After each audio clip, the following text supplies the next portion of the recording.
Hello, guys.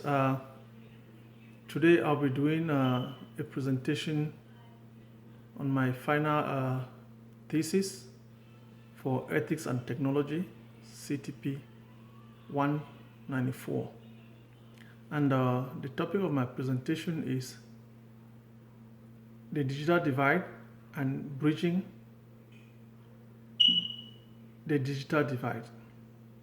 What is the digital divide? The digital divide is the the gap that exists between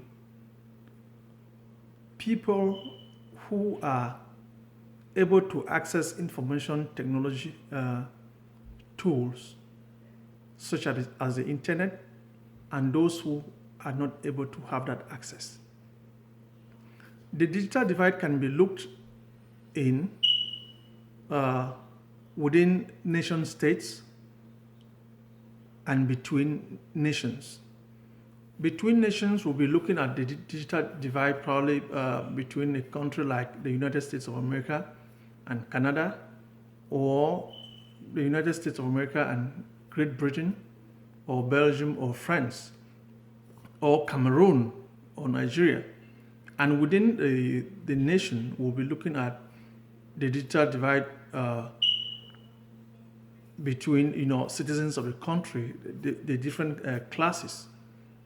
So within nation states, the factors that can lead to the digital divide between nations will be technological advancement, of course, economic strength of that nation.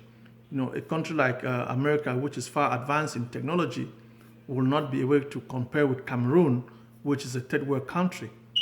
So the divide will be so much large that people that probably the population of Cameroon, which is just about 25 million, within that population, not up to 5 million of that population is able to access the internet.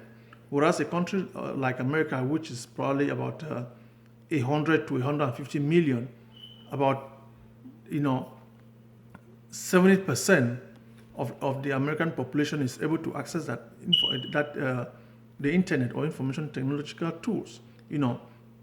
So that's the difference between the divide between nations. Within nations, we'll be looking at the gap between those who are able to access internet in America. And so the divide here is probably due to the various classes of people in the community or in the society, where low income families are not able to access these tools, whereas medium class families, of course, will have more access. Again, we'll look at the population census, where in America, Asians or Caucasians have more access to the internet than African American or Hispanic populations, based on if research done by the Wharton University in Pennsylvania.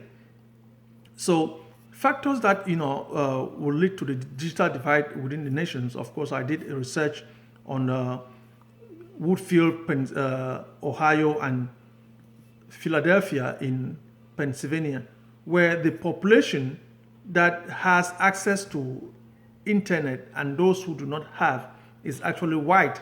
And the reasons are not because the internet is not there, but because those who are not able to access it is because of their low income families.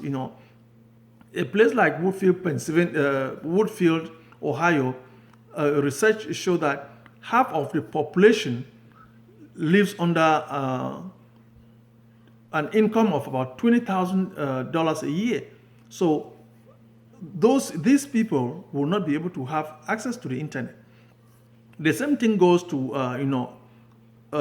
Philadelphia in Pennsylvania, where the population equally has low access to the internet, based on the fact that they are poor.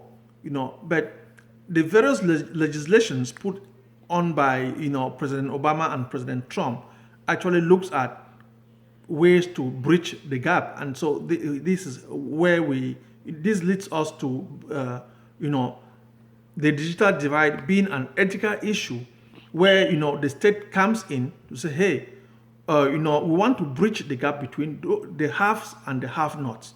You know, so this legislation, the Obama administration and the Trump administration, you know, actually put in legislation to make sure that subsidies are given to low-income families, so that students from these families, you know, can be able to access the internet, do their research work, you know, apply for jobs, and of course the results are there. You know, research shows that, you know, people, these students from 1998 to about 2008, those who actually applied for jobs online increased due to the fact that, you know, the country or laws were put in place in order to bridge the gap between those who have access to the internet and those who do not have. We've seen that, you know, the digital divide is actually the population, the gap between the population of that are able to access the internet and those who are not able to access the internet. While the ethical issue here is that the nation or the American government, you know, has put in legislation. Legislation has been passed to make sure that low-income families are given subsidies, or they are given low-cost internet facilities or internet services, so that they can be able to access internet. Students from these families can be able to, you know, carry out their research. And of course, it has equally led to, you know, a technological advancement in the medical field. So this is where this is what the divide is, and the processes in which, you know, the divide has actually been bridged. Thank you.